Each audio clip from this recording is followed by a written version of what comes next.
CBI ने सोमवार को दिल्ली के डिप्टी सीएम मनीष सिसोदिया को राउज एवेन्यू कोर्ट में पेश किया, जहां अदालत ने उन्हें 5 दिन की रिमांड पर भेज दिया। रविवार को दिल्ली के आबकारी नीति घोटाले के मामले में सीबीआई ने सिसोदिया को गिरफ्तार किया था। इससे पहले केंद्रीय जांच एजेंसी ने दिल्ली के डिप्टी सीएम मनीष सिसोदिया से करीब 8 घंटे की पूछताछ की थी। डिप्टी सीएम की गिरफ्तारी के बाद दिल्ली के मुख्यमंत्री अरविंद केजरीवाल और पंजाब के मुख्यमंत्री भगवंत मान उनके परिवार वालों से मिलने पहुंचे, जहां पहुंचकर उन्होंने भाजपा पर कई आरोप लगाए। सीबीआई ने कोर्ट से आम आदमी पार्टी के नेता मनीष सिसोदिया को 5 दिनों की हिरासत में उन्हें सौंपने का अनुरोध किया था।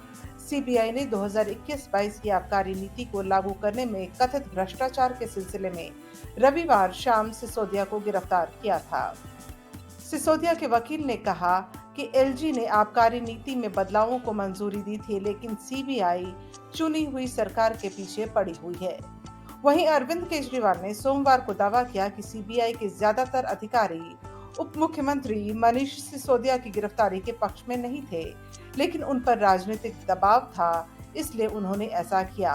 भाजपा सांसद मनोज तिवारी ने केजरीवाल के इस बयान पर पलटवार करते हुए कहा कि सभी को पता है कि आम आदमी पार्टी के मुखिया ने जो भी कहा या लिखा है वो सब मनगढ़ंत है।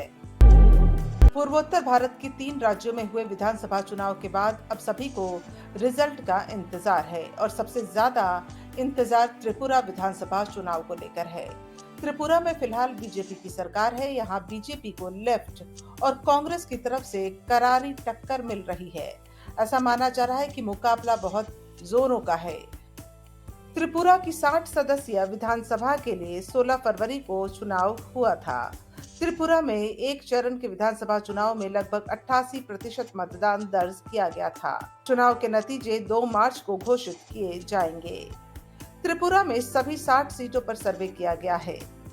इंडिया टुडे एक्सिस माई इंडिया के एग्जिट पोल के अनुसार राज्य में एक बार फिर से बीजेपी की वापसी का अनुमान है। प्रधानमंत्री नरेंद्र मोदी सोमवार को कर्नाटक के दौरे पर थे। उन्होंने यहां सबसे पहले शिवमोगा एयरपोर्ट का उद्घाटन किया। पीएम ने यहां मंच पर मौजूद कर्नाटक के पूर्व सीएम बीएस येदियुरप्पा को जन्मदिन की बधाई दी।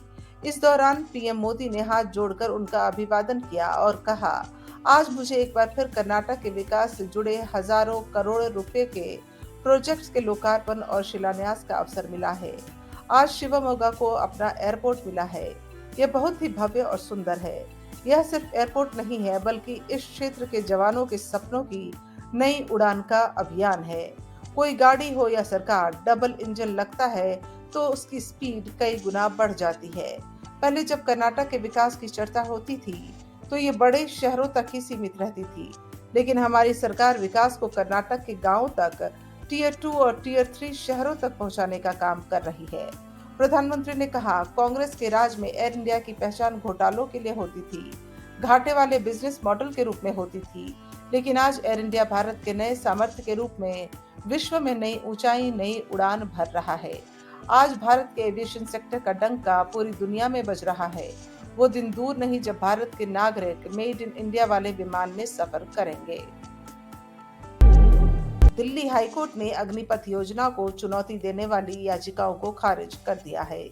इस मामले पर चीफ जस्टिस सतीश चंद्र शर्मा और जस्टिस सुब्रमण्यम प्रसाद की बेंच ने अपना फैसला सुनाया। इससे पहले दिल्ली हाईकोर्ट ने पिछले साल 15 दिसंबर को इस मामले पर अपना फैसला सुरक्षित रख लिया था। इस दौरान कोर्ट ने कहा कि योजना राष्ट्र के हित में है और इसमें हस्तक्षेप करने का कोई कारण नजर नहीं आता। बता दें कि 14 जून को शुरू की गई अग्निपथ योजना सशस्त्र बलों में युवाओं की भर्ती के लिए नियम बनाती है। 17 से 21.5 वर्ष के बीच के लोग आवेदन करने के पात्र हैं और उन्हें 4 साल के कार्यकाल के लिए शामिल किया जाएगा। यह योजना उनमें से 25% को बाद में नियमित सेवा प्रदान करने की अनुमति देती है।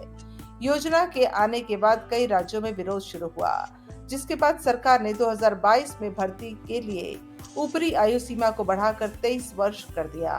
19 जुलाई 2022 को सुप्रीम कोर्ट ने इस योजना को चुनौती देने वाली याचिकाओं को दिल्ली उच्च न्यायालय में ट्रांसफर कर दिया था। महज 1 महीने पहले गौतम अडानी दुनिया के तीसरे सबसे अमीर शख्स के रूप में जाने जाते थे। लेकिन अमेरिकी फर्म हिंडनबर्ग रिसर्च की नकारात्मक रिपोर्ट आने के बाद उनकी अगुवाई वाले समूह के शेयरों में भारी गिरावट देखी गई। अडानी सबसे अमीर लोगों की सूची में 30वें स्थान पर आ गए। अडानी की संपत्ति में गिरावट आने के साथ ही रिलायंस इंडस्ट्रीज के चेयरमैन मुकेश अंबानी फिर से देश के सबसे धनी व्यक्ति बन गए। अंबानी 81.7 अरब डॉलर की संपत्ति के साथ दुनिया के 10वें सबसे अमीर शख्स हैं।